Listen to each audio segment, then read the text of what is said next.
Hello, Taurus. Ito yung first week of January reading mo.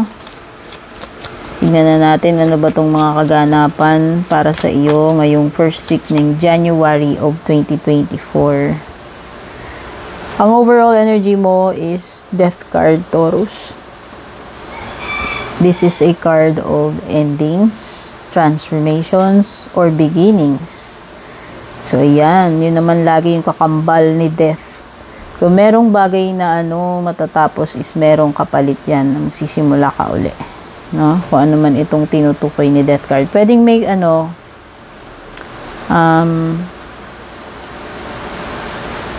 Scorpio energy. Pwedeng may Scorpio energy.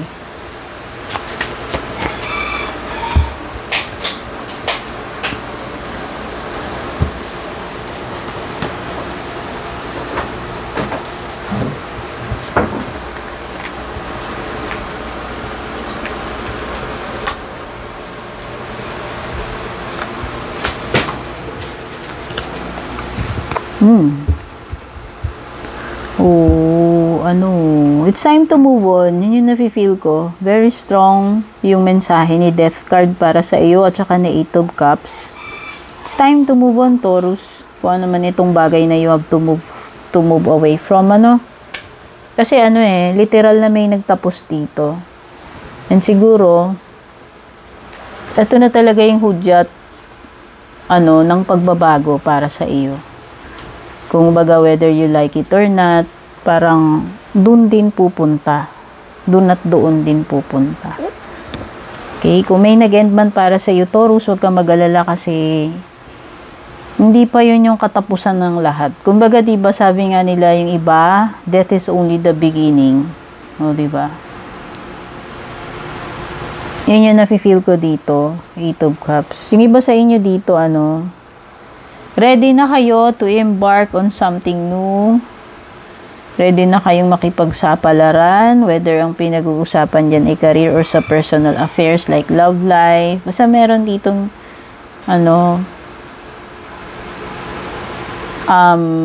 bagay na, kumbaga na-accomplish mo na tong bagay na ito. Lahat ng dapat mong matutunan dito, nakuha mo na eh. So, kumbaga, ibang na naman, ibang aral na naman, no? So, may parang quest dito na panibagong quest na naman. Kasi nga, nasolve mo na itong quest na ito. Natapos mo na itong chapter na to, na-learn mo na lahat ng dapat mong ma-learn.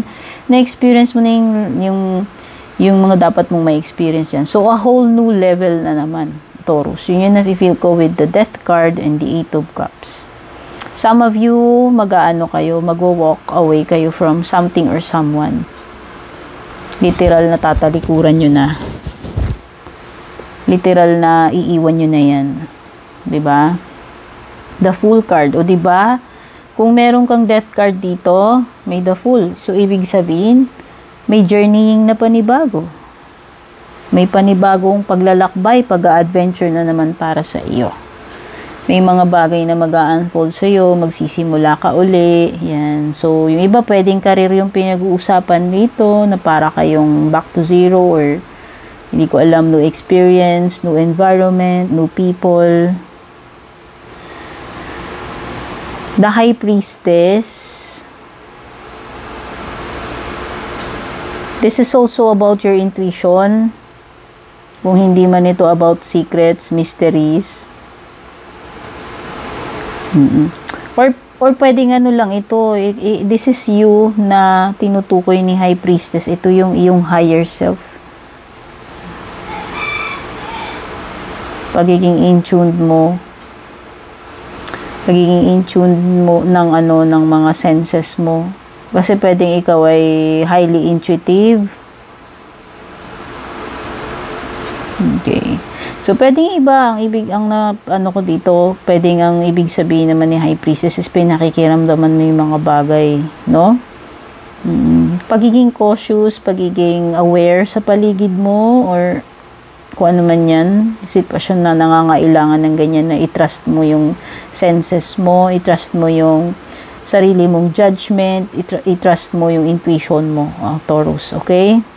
You also have the Five of Swords. Pwedeng iba sa inyo dito ang nag-end ay relationship kasi ending, yun yung main energy mo eh. Kasi may 5 of swords ka, tapos meron ka ditong pagtalikod, pag-iwan, 5 of swords is merong nagtapos na connection, no? And pwedeng yan, either ikaw yung nanalo dito or ikaw yung natalo dito sa labanan na ito. Sabihin na natin, nag-away, naghiwalay. What's next for you is the 10 of cups. So, ganda. And outcome mo is 9. Wow. Ang happy naman ng ending mo. So, itong first week mo, kung may mga hindi magagandang bagay dito, kung may nag-end, sabi ko naman sa iyo, may magsisimula rin naman. At ang next para sa iyo is pagiging masaya, pagiging happy and contented, Taurus. Ayan, 2 cards yan. Parehong maganda yung what's next and your outcome. So, kung ano't ano man yung pupuntahan mong panibago sa tingin ko, magiging happy ending yan, Taurus. Okay? Magiging happy ending. So, kung may nakaaway ka man dito, hindi ko alam kung magkakaroon kayo ng pagkakabuo uli. Kasi meron ditong parang together again, happy ending, happy family. Pagiging kumpleto. Pagiging kumpleto to 9 of cups. Dito nag-uumapaw yung cups mo. Ibig sabihin, very happy ka sa kung anong meron ka ngayon, Taurus. Happy, contented. Okay, so that's all dito sa iyong first week ng January, Taurus. Kung nagustuhan mo, don't forget to like and share. Don't forget to subscribe sa aking Facebook, palike and follow na rin yung aking don't forget to subscribe sa aking YouTube and palike and follow na rin yung aking FB page. Send kayo ng PM doon kung gusto niyo mag-book ng personal readings. Yan. Take care. God bless. A blessed New Year sa inyo.